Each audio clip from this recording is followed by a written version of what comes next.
So now we are on to all the things that I picked up yesterday. This is going to be a long part of the video, so good luck for you guys. So we have, I'm just going to pick these up at random. None of these are in order, so we're just gonna go with it. So I have Becoming Dinah, which is by Kit DeWall. I hope I'm saying that right. DeWall? You feel me. This is basically, I was talking to the publisher yesterday, or like, you know, a representative of the publisher, and she was saying that this is like a female-based retelling of Moby Dick, and I'm just so down for that, because we were saying about how like in Moby Dick there's like no female characters, and this is like completely female-led, and it's just a coming-of-age story talking about, you know, learning to, you know, move on from things and to grow as a person, find who you are. It just sounds really, really fun for the summer, so yeah, I'm really looking forward to this one, and I'm really glad I picked this up. Then I picked up another book that basically, when you go to Yalc, they have sort of like different bookshops. There's a Waterstones, but there's also publishers have their own like booths and tables there, and they have incredible sales on books, so they're like 3 for £10 or 3 for £5 or 2 for £5, and I took advantage of that. I didn't actually, this is the thing, I didn't spend anywhere near what I could have spent. I think I spent like £20, which is like nothing when you think about how many books I actually got, so it's incredible. But I picked up We Hunt the Flame. I've wanted this book for a really, really long time, and everyone's raving about it, so I picked it up. I think it's going to be really, really interesting, because it's something that like everybody is talking about, and it's something that I think like sounds like something that I would really, really enjoy. So I'm super excited for this, and it just sounds great. Like people are comparing it to Mulan, and I love that. So we'll see. Then I picked up Jidi Vardy by Ruth Estevez. Again, I hope I'm saying that right. That's probably going to be like Estevez, isn't it? I don't know. But this is one that I was talking to the publisher again, and it's published by Zuntold. I don't know if I'm pronouncing any of these things right. They're probably like meant to be pronounced completely different, but it's published by Zuntold, and they are a new publisher. They've only been a company or a publishing house for about a year now, she was saying, and this is one of their books that they have that she recommended to me, and it just sounds really cool. It's about a girl who was living in Robin Hood's Bay. It just seems really interesting. I don't even know, I'm really excited for this. My grandparents are really excited for this. I think I'm going to end up lending this to them afterwards, because they really are intrigued by the premise of it, but also this cover is really, really aesthetically pleasing. Like, I don't know if it's like the colours or like the illustration, I don't know, but I really like it. But yeah, so I'm really excited for this one. It's something that like normally it's not necessarily that I wouldn't pick it up, it's just something that I probably wouldn't have heard of because it's such a small publishing house. But another reason that Yalc is just amazing, because you get to hear of books that like you never otherwise would have. So yeah, I'm really excited for this one, and I think I'm going to pick this up pretty soon. So then I picked up Flawed. This was another one that I picked up alongside We Hunt the Flame in one of the deals, and this was the last copy they had left, so I was really lucky to pick this one up. But I'm super excited for this. I have not a huge clue of what it's about, but I know that there's like seven individuals, but I feel like they get stuck in a lift or something like that. I might be completely wrong, but I feel like that's what I've heard. But I know that like something happens that like draws these people together, and then it's about how their like stories merge, and like I'm really excited for this. I think it's going to be so cool. It's going to be another really good summer read, I think. And yeah, I'm getting more into contemporary and sort of like, you know, those sort of books, so I'm hoping that I'll really enjoy this. And yeah, I've been meaning to pick this up for a while, so really glad that I got that. So then Barrington Stoke had a table at Yalc yesterday, which was really, really cool. I got to speak to another one of the representatives, another one of the PR girls, and she was so nice.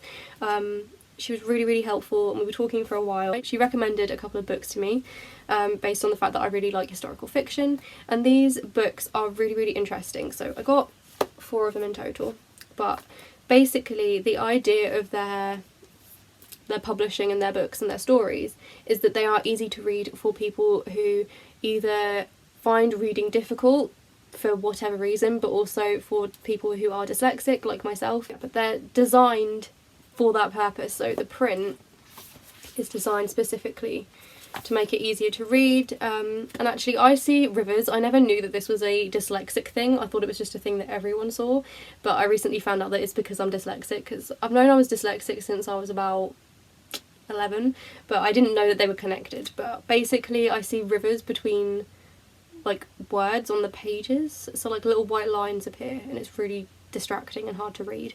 But these fonts are designed specifically to eliminate that sort of thing, so I thought that was such a cool idea, and it's definitely something that I want to promote because it's just a really good idea. 4 of their books, so I'm just going to show you them quickly. There's One Shot and Passing for White. These are both by the same author. They're both by Tanya Landman, and I thought these sounded so interesting because basically it's about, this one follows the story of, it's based off of Ellen and William Craft, and basically she passed for white, and she passed for a white master to escape, but because obviously she was in love with this guy, and it's a really, really interesting story, and I'm really, really excited to read this because I feel like it's such an important thing to read historical novels about this sort of time period and this sort of event, so I'm really excited for this one. And then this one is based off of the life of Annie Oakley, so again they're both very interesting and important historical stories,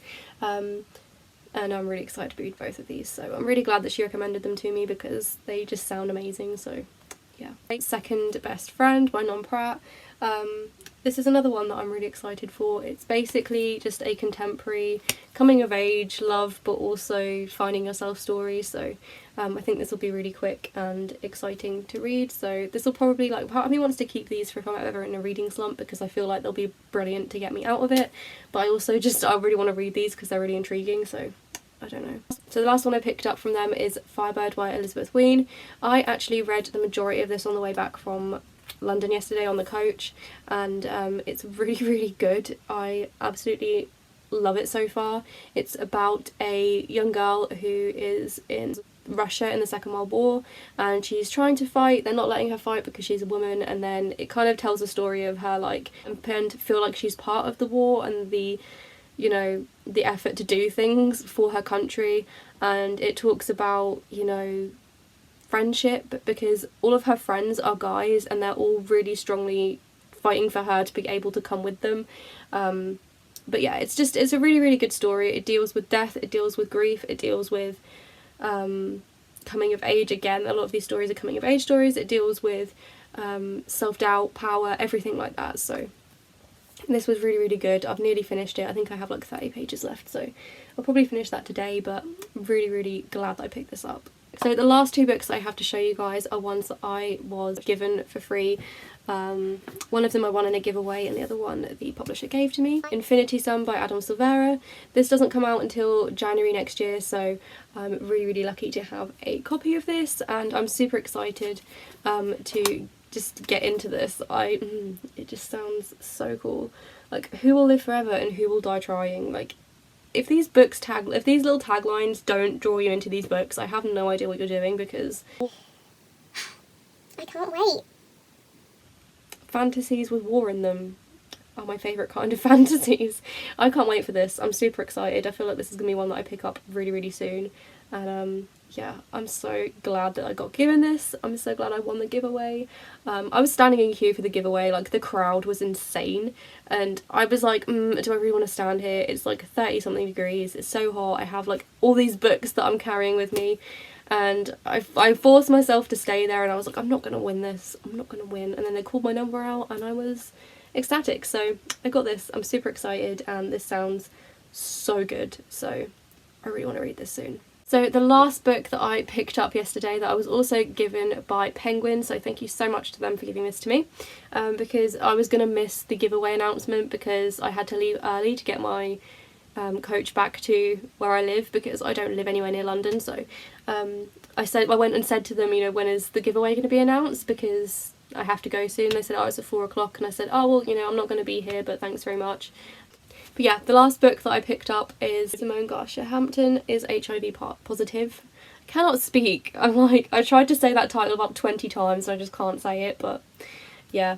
This is another arc which is coming out. When is this coming out? The 31st of October this year, so I'm super excited about this. I feel like I'm really wanting to read some books about things that people generally don't talk about, and I feel like this is obviously a topic that a lot of people don't talk about, and I feel like that's a real big trend in YA at the minute, is books discussing topics that are taboo or not you know, socially acceptable, and I think that's such an important trend to be promoting and to be encouraging, because we need to talk about these things, especially with young people. They need to know that it's okay to talk about everything and anything, because if they talk, they can fix problems, you know? So I think this is such an important topic to discuss, and I'm really excited to read this. I think it'll be a really important story, so yeah. So I'm gonna do a follow-up video, I think, with all the bookmarks and stuff that I picked up from Yalc. I'll probably do that as a separate video because I think this is gonna get really, really long.